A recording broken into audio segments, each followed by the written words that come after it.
Let me tell you a story about two people. Both became millionaires before they turned 30. The first was a young athlete who signed a massive contract. Let's call him Alex. Overnight, he had more money than his family had seen in generations. He bought a sprawling mansion, a fleet of luxury cars, and a wardrobe filled with designer clothes.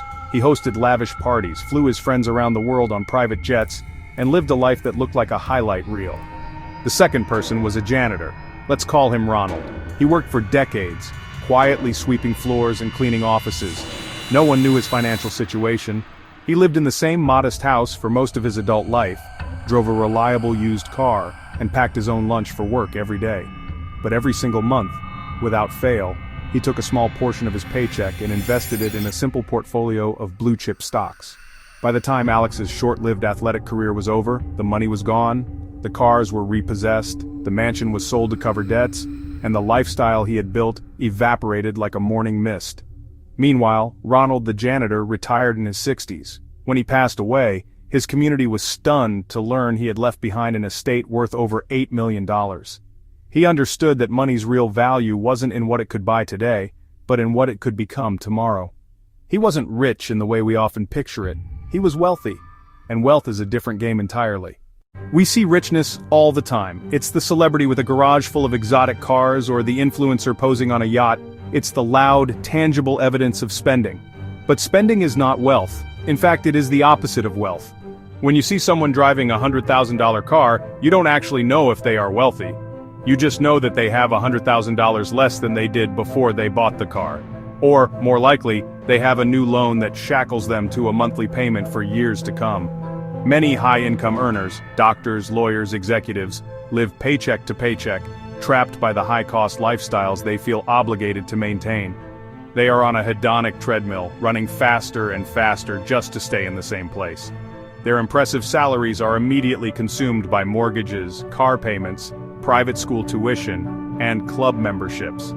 A study by Sports Illustrated found that a staggering 78% of former NFL players are either bankrupt or under financial stress just 2 years after retirement.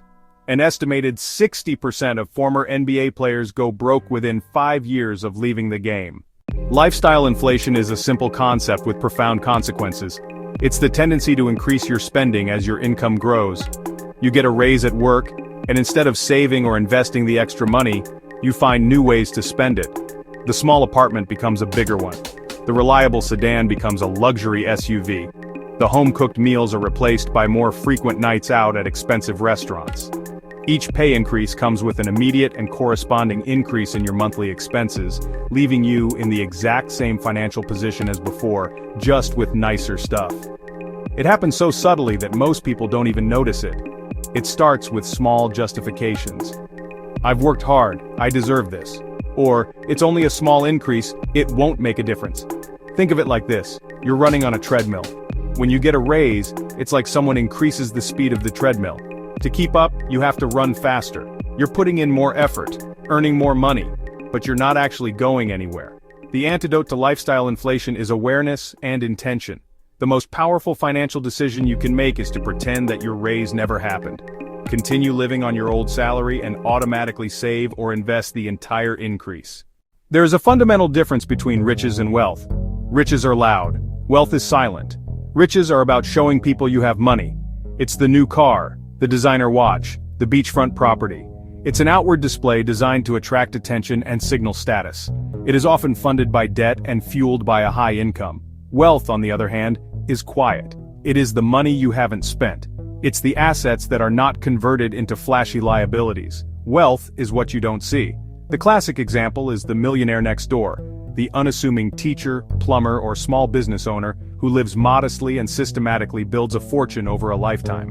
This distinction is crucial because our society glorifies riches while often ignoring the slow, unglamorous process of building wealth.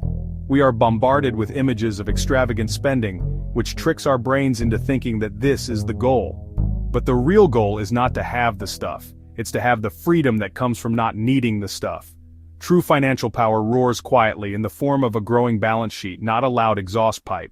We have this idea that a high income is the golden ticket to financial success. We look at professions with six-figure salaries and assume that everyone in those fields is set for life. But the data tells a very different story. Thomas J. Stanley and William D. Danko, in their groundbreaking book The Millionaire Next Door, conducted extensive research on the habits of America's wealthy. Their findings were, honestly, shocking to many. They discovered that a high income was a poor predictor of wealth accumulation. The majority of millionaires were not the doctors, lawyers, or executives we might expect. Instead, they were often small business owners, teachers, and other professionals living in middle-class neighborhoods. Their secret was not a massive income, but a disciplined approach to personal finance. They consistently spent far less than they earned and invested the difference over long periods. It was their behavior, not their salary, that made them wealthy.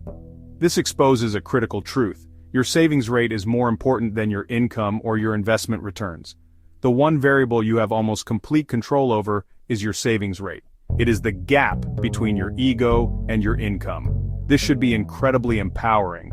Building wealth is not a privilege reserved for the top 1% of earners. You just need to master the simple, unsexy art of spending less than you make.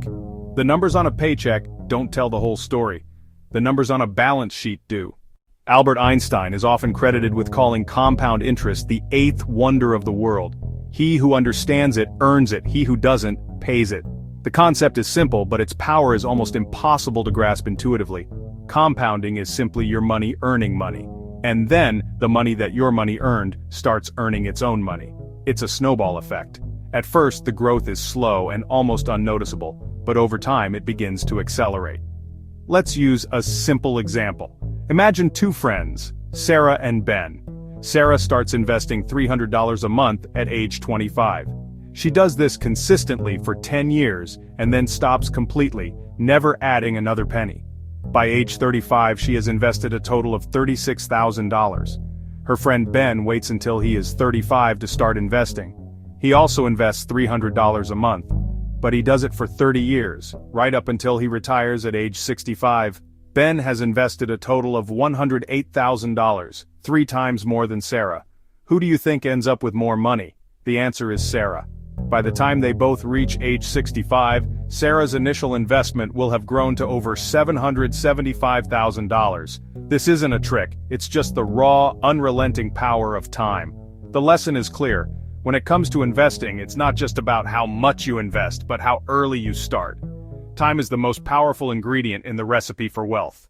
Understanding the difference between being rich and being wealthy is the first step.